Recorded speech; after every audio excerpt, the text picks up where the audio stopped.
प्रथम दृष्टया तो समय बहुत कम दिया। 1 महीने का जो वर्षों का काम है वो 1 महीने में करवाना चाहते हैं। और एक बीएलओ कैसे फॉर्म पहुंचा देगा? देखिए, सरकार की तो मंशा, बीजेपी तो भ्रष्टाचारी पार्टी है।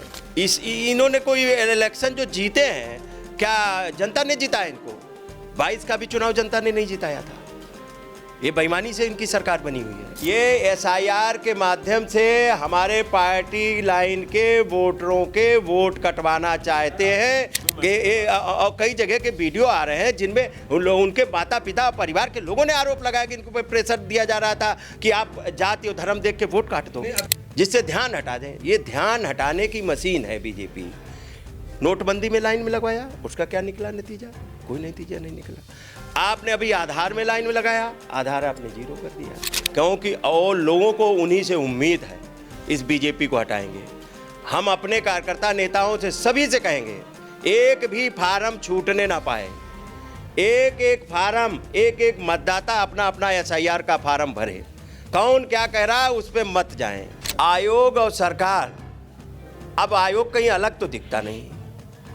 आयोग अलग दिख रहा होता तो सरकार ने कई गड़बड़ियां की, उन पे कार्रवाई भी हुई हो। अब बड़ी बड़ी पार्टियों को धरातल पे लाने का काम। उत्तर प्रदेश में इस बार चुनाव से पहले एसआईआर मुद्दा बन गया है और खासकर समाजवादी पार्टी ने हर गड़बड़ी को रोकने के लिए और जिलों जिलों में प्रभारी नियुक्त किया है। और सीतापुर पहुंचे हैं पार्टी के राष्ट्रीय प्रवक्ता, पूर्व एमएलसी हमारे साथ मौजूद हैं, उन्हीं से बातचीत करेंगे। ये जानना चाहेंगे सर कि एसआईआर को लेकर आपने समीक्षा बैठक की है, आपको प्रथम दृष्टया गड़बड़ी कहाँ लगती है, कहाँ पर गड़बड़ी हो सकती है? प्रथम दृष्टया तो समय बहुत कम दिया। 1 महीने का जो वर्षों का काम है वो 1 महीने में करवाना चाहते हैं। और प्रथम दृष्टया तो ये फॉर्म ही नहीं पहुंच रहे हैं सभी तक। और एक बीएलओ कैसे फॉर्म पहुंचा देगा? जबकि माननीय अखिलेश यादव जी ने पीडीएफ प्रहरी बनाए हैं और बीएलए हमारे लगातार, हमारी पूरी पार्टी लगी हुई है, हमारी पार्टी के पूरे संगठन के लोग लगे हुए हैं, पूरी मदद करने में लगे हुए हैं, लेकिन उसके बावजूद भी समय कम है। और माननीय अखिलेश यादव जी ने मांग भी की थी कि ये वक्त 3 महीने का बढ़ा दिया जाए। भाई क्यों आपाधापी में करा रहे हैं? अगर निष्पक्ष चुनाव कराना चाहते, वोटर लिस्ट साफ सुथरी चाहते हो तो वोटर लिस्ट के लिए समय तो दीजिए। और अभी भी गाँवों में लोग, हमारे बहुत से लोग पढ़े लिखे हैं, बहुत से लोग नहीं पढ़े लिखे हैं, बहुत से लोग अभी भी मजदूर वर्ग जो है कहीं गांव से बाहर गया है मजदूरी करने। कोई शाम को आता है, कोई सवेरे आता है, कोई दिल्ली गया, कोई बम्बई गया कमाने, मजदूरी करने। क्योंकि तो ये सब दिक्कतें आ रही हैं, लोगों की डाटा पूरा कलेक्ट नहीं हो पा रहा है और फार्म आपाधापी में कम लोग लगे हुए हैं, क्योंकि एक बीएलओ कैसे कर लेगा? तो राजपाल कश्यप जी, मंशा क्या है सरकार की? आपको क्या लगता है ये कम समय एकदम से कैसे थोप दिया गया? देखिए, सरकार की तो मंशा, बीजेपी तो भ्रष्टाचारी पार्टी है। इन्होंने कोई इलेक्शन जो जीते हैं, क्या जनता ने जिताया इनको? 22 का भी चुनाव जनता ने नहीं जिताया था। ये बेईमानी से इनकी सरकार बनी हुई है। ये एसआईआर के जरिए गड़बड़ी कर सकते हैं? ये एसआईआर के माध्यम से हमारे पार्टी लाइन के वोटरों के वोट कटवाना चाहते हैं। और केवल उत्तर प्रदेश में कोई लड़ रहा है इस वोट की लड़ाई को, तो माननीय अखिलेश यादव, समाजवादी लोग लड़ रहे हैं और सभी बूथों पे काम कर रहे हैं। ये वोट को कटवाना चाहते हैं। वोट, क्योंकि पीडीए का इतना वोट है, पीडीए एकजुट हो गया और पीडीए के साथ साथ में पीडीए में सभी जाति वर्ग के लोग हैं। अब पीड़ित दुखी जो बीजेपी बनाए थे सरकार, वो भी अब इसी में आ गए पीडीए में। वो चाहे जिस जात बिरादरी के लोग हों, जिन्होंने बीजेपी बनाई वो भी पीड़ित है। अब वो सब भारी आंकड़ा हो रहा, तो ये चिन्हित कर करके वोट कटवाना चाहते षड्यंत्र करके, इसीलिए जल्दबाजी कर रहे हैं। वोट काटने की साजिश है। एक आपने देखा होगा, एक बयान आया है मुख्य निर्वाचन अधिकारी का। उनका कहना है जो बीएलओ बनाए जाते हैं राजनीतिक दलों के, उन्होंने एक डाटा दिया, कहा कि भारतीय जनता पार्टी सर्वाधिक हैं, फिर कहा समाजवादी पार्टी दूसरे नंबर पर है और बसपा तीसरे नंबर पर है और कांग्रेस चौथे नंबर पर है। देखिए, वर्तमान में उत्तर प्रदेश में हमारे बीएलए सारी जगह नियुक्त हैं। हमारी पार्टी से ज़्यादा ना वर्कर किसी देश की पार्टी के पास है और ना कार्यकर्ता हैं। हमारी पार्टी ने, जिलाध्यक्ष जी ने सारे बीएलए की सूची जिलाधिकारी को सौंप दी सारे। और बीजेपी के तो पता है बीएलए ज़्यादा क्यों, बीएलओ ज़्यादा हो रहे हैं। उनका तो कलेक्टर भी बैठा है, उनका लेखपाल भी बैठा है, उनका तहसीलदार भी बैठा है, फिर उसके बाद में तो अधिकारियों को डरा धमका रहे हैं ना। कितने अधिकारी कर्मचारियों ने मौत में चले गए, किसी का हार्ट अटैक होगा, किसी ने जहर खा लिया, बीएलओ ने। क्यों उन पे प्रेशर डाला जा रहा है नेसेसरी? कई जगह के वीडियो आ रहे हैं कि कई जगह के वीडियो आ रहे हैं जिनमें उनके माता पिता परिवार के लोगों ने आरोप लगाया कि इनको पे प्रेशर दिया जा रहा था कि आप जाति और धर्म देख के वोट काट दो। अभी तक सरकार ऐसा करती थी, एकदम से रातों रात रुपए बंद कर दिया, बड़ी नोट, कई निर्णय, जीएसटी लागू हो गया, कई निर्णय लगा करके सरकार ने अचंभित किया। अब निर्वाचन आयोग भी क्या वैसे कर रहा है? देखिए, ये बीजेपी जो है ये आरएसएस है। आरएसएस के पास कोई काम नहीं है। ये दिन भर रिसर्च इनका सेंटर नागपुर में चलता है कि कौन से ऐसा काम किया जाए जिसमें सब इंगेज हो जाएं, जिससे ध्यान हटा दें। ये ध्यान हटाने की मशीन है बीजेपी। नोटबंदी में लाइन में लगवाया, उसका क्या निकला नतीजा? कोई नतीजा नहीं निकला। आपने अभी आधार में लाइन में लगाया, आधार आपने जीरो कर दिया। अभी आपने वोटर लिस्ट में लाइन लगा, अरे और अभी प्रधानी का चुनाव हो रहा। अरे जब एक ही वोटर लिस्ट क्यों नहीं कर देते आप? जब आपकी निष्पक्ष वो है मंशा, तो आप प्रधानी की भी वोटर लिस्ट एक कर दीजिए और विधायकी की भी वोटर लिस्ट एक कर दीजिए और सांसद की भी वोटर लिस्ट एक कर दीजिए और नगर निगम और नगर निकाय की भी वोटर लिस्ट एक कर दीजिए। आप सहयोगी दल की विधायक जो हैं पल्लवी पटेल, और उन्होंने साफ तौर पर कह दिया है कि वो एसआईआर फॉर्म नहीं भरेंगी, क्योंकि आधार कार्ड के जरिए उनका ऊँट जब पड़ जाने का है तो एसआईआर क्यों भरें? जिसके पास दस्तावेज नहीं है वो ये करे, वो क्यों करें? देखिए, हमारे नेता माननीय अखिलेश यादव जी ने ये जिम्मेदारी उठाई है, क्योंकि सबसे बड़ी नैतिक जिम्मेदारी उन्हीं की है, क्योंकि और लोगों को उन्हीं से उम्मीद है इस बीजेपी को हटाएंगे। हम अपने कार्यकर्ता नेताओं से सभी से कहेंगे एक भी फार्म छूटने ना पाए। एक एक फार्म, एक एक मतदाता अपना अपना एसआईआर का फार्म भरे। कौन क्या कह रहा है उस पर मत जाएं और एक एक वोट बनवाएं, बढ़वाएं, क्योंकि बीजेपी तो चाहेगी कि इनके लोग फार्म ना भरें, उसके बाद थाने तहसील कचहरी में दौड़ते रहेंगे। इसलिए बीजेपी तो ये षड्यंत्र कर ही रही है, लेकिन हम अपने मतदाताओं से अपील करते हैं, अपने ही मतदाता क्या सभी मतदाताओं से अपील करते हैं कि सभी लोग इस लोकतंत्र की रक्षा के लिए, संविधान की रक्षा के लिए, अपने हक अधिकार को सुरक्षित रखने के लिए जो बीजेपी ख़त्म करना चाहती है, अपना एक एक फार्म। और मैं आपके चैनल के माध्यम से ये भी बताना चाहता हूँ, कई बार लोग कह देते कि हमारा वोट तो है, हमें भरने की क्या ज़रूरत है।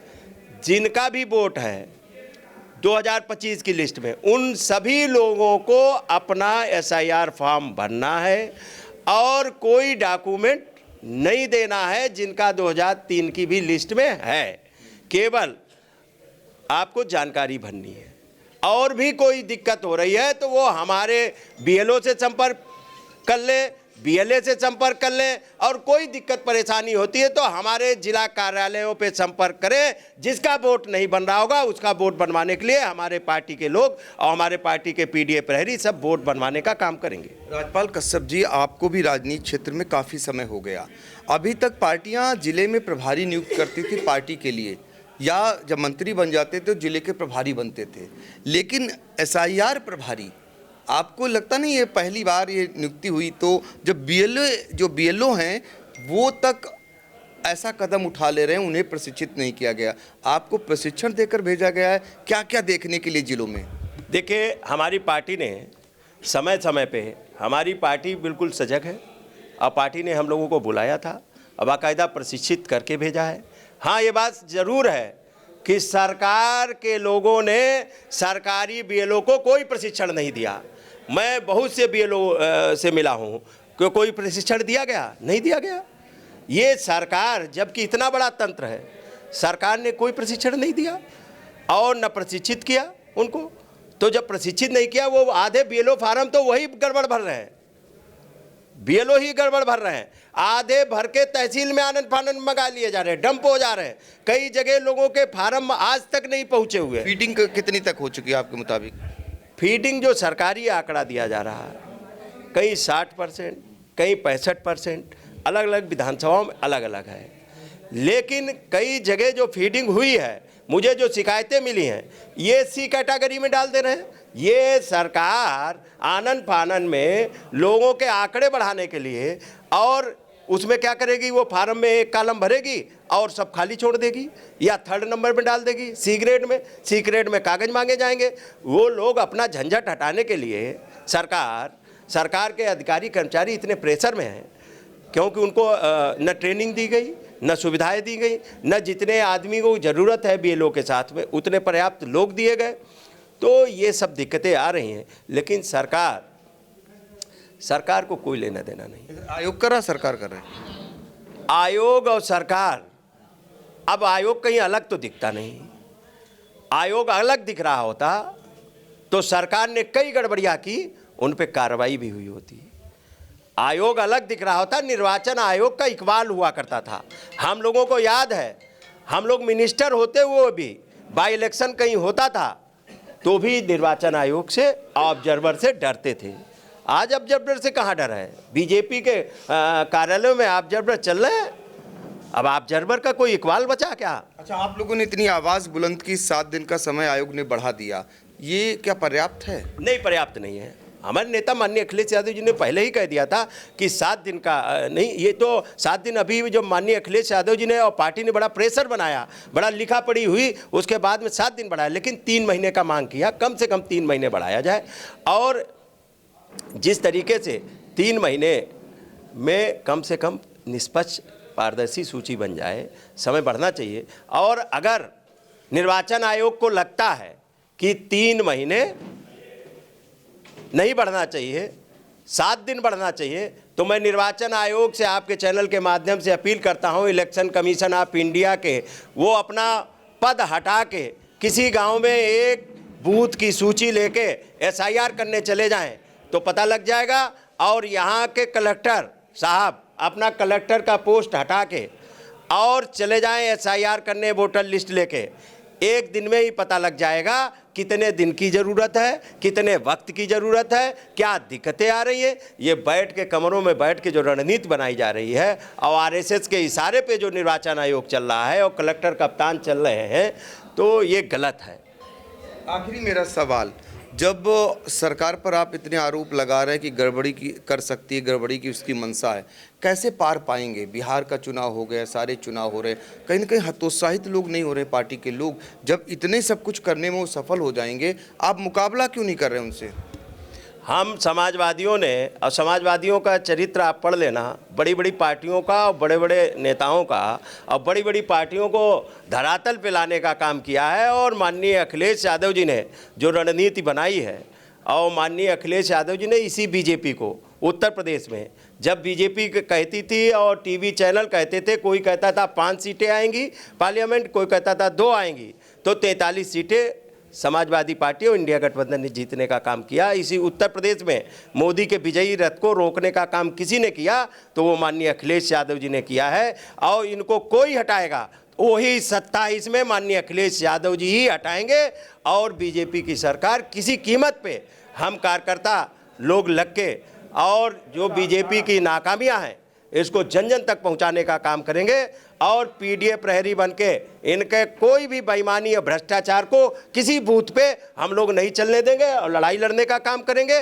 और हर स्थिति में हम लोग संघर्ष करके, हमारे नेता माननीय अखिलेश यादव जी ने तो आपने देखा होगा, दिल्ली में जब संघर्ष किया, उन्होंने वोट के लिए बैरिकेडिंग लांग दी, और ज़रूरत आवश्यकता पड़ेगी तो हम लोग सड़क पे भी उतर के इस बीजेपी को हटाने का काम करेंगे। अभी तो हमें बूथ पे लड़ना है पीडीए प्रहरी बन के। और ये बूथ और पीडीए प्रहरी, क्योंकि बीजेपी ध्यान हटाने के लिए ले आती है, नए नए तरीके ले आती है, सबको लाइन में लगाने का काम।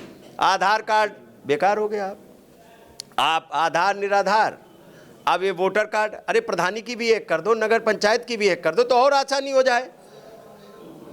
मैं आपके चैनल के माध्यम से सभी मतदाताओं से अपील करना चाहता हूं, जनपद सीतापुर के सभी निवासियों से और भी जहां भी सुन रहे हैं, कि सब लोग इस लोकतंत्र की रक्षा के लिए जो बाबा साहब ने हक अधिकार दिया है, इस लोकतंत्र की रक्षा के लिए, संविधान की रक्षा के लिए अपने वोट की सुरक्षा स्वयं करें। और जिन लोगों का भी वोट बना है वो अपना SIR फार्म जरूर अपने BLA से संपर्क करके, BLO से संपर्क करके फार्म भरे।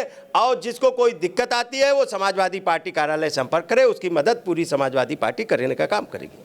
बिल्कुल। तो देखिए, SIR को लेकर समाजवादी पार्टी किस तरीके से जागरूकता अभियान चला रही है। सोशल मीडिया पर लगातार पार्टी के नेताओं के बयान आ रहे हैं। अब तो जिलों में प्रभारी नियुक्त कर दिए गए हैं। सीतापुर राज्यपाल कश्यप पहुंचे हुए थे, पार्टी के तमाम नेताओं के साथ उन्होंने बैठक की, यहाँ की स्थितियों को जाना, तमाम शिकायतों को जाना, कहाँ पर कमी है उसको लेकर पेंच भी कसे। पार्टी के जिला अध्यक्ष छत्रपाल सिंह यादव से लेकर एकमात्र पार्टी के विधायक अनिल वर्मा, पूर्व मंत्री रामपाल राजवंशी, रामहेत भारती, पूर्व मंत्री कमलेश यादव और बहुत सारे ऐसे पूर्व जिला अध्यक्ष जो है समीम कौसर सिद्दीकी, पार्टी के तमाम महिला नेत्री भी बैठी हुई हैं और इधर सबीर खान साहब भी बैठे हुए हैं। तमाम ऐसे नेता जिनके साथ बैठक की है।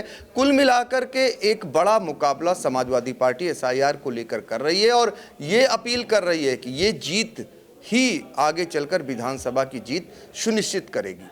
सीतापुर से आई इंडिया के लिए अपने सहयोगी अनुराग पांडे और हसन गोगा के साथ doctor Pankaj Singh Gaur. Sai Sanjivani hospital, station road, Sitapur. Sitapur का पहला मल्टी स्पेशलिटी हॉस्पिटल, जहां आपको जनरल फिजिशियन, हड्डी रोग, स्त्री रोग, जनरल सर्जरी, नाक कान गला और न्यूरो के डॉक्टर उपलब्ध हैं।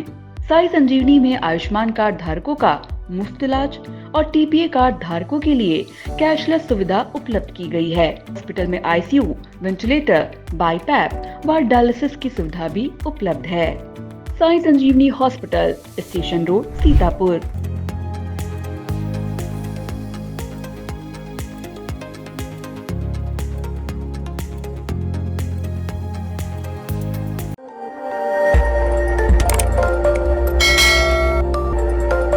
खबर आपकी, नजर हमारी। देखते रहिए आई इंडिया।